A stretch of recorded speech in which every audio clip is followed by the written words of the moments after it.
আর doctor Yunus তার গ্রামীণ প্রতিষ্ঠানের একের পর এক বাংলাদেশের মানুষের টাকা মেরে তার গ্রামীণ প্রতিষ্ঠানের উন্নয়ন করছে, তার ক্ষমতার অপব্যবহার করে, তাইলে তো ভবিষ্যতে অবশ্যই তার বিরুদ্ধেও সাজা হবে, তাও 10 বছর 20 বছর না।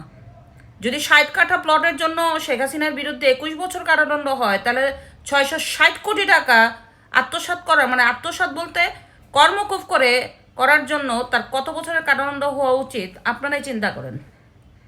শুধু তাই না, গ্রামীণ ব্যাংকের 25% মালিকানা ছিল আপনার বাংলাদেশ সরকার। ওখান থেকে ডক্টর ইউনূস তার ক্ষমতার অপব্যবহার করে মাত্র 10% সরকারকে দিয়ে 15% সে আবার তার গ্রামীণ ব্যাংকের দিকে তার দিকে নিয়ে গিয়েছেন। তাহলে এটা কি ক্ষমতার অপব্যবহার না?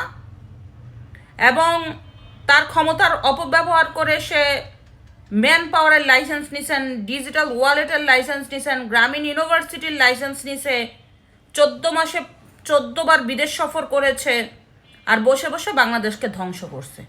ইতিহাসের পুনরাবৃত্তি হয়, চিন্তা করেন না ডক্টর ইউনূস সাহেব?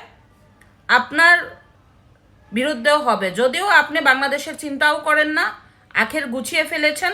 আপনার এই 85 বছরে যেই টাকা আপনি ইনকাম করেননি, এর থেকে অনেক বেশি আপনার গ্রামীণ প্রতিষ্ঠানকে আপনার ক্ষমতার অপব্যবহার করে লাভ করে দিয়েছেন। যদিও বাংলাদেশের মানুষের প্রতি আপনার বিন্দুমাত্র ভালোবাসা ছিল না, আজীবন বিদেশে থেকেছেন, বিদেশে খেয়েছেন, এবং বাংলাদেশের মানুষের রক্ত চুষে টাকা আপনার রাজপ্রাসাদ করেছেন।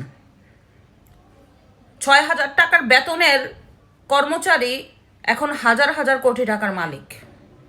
তো দেখা যাক, ইতিহাস কাউকে ক্ষমা করে না, ইতিহাস এমনই।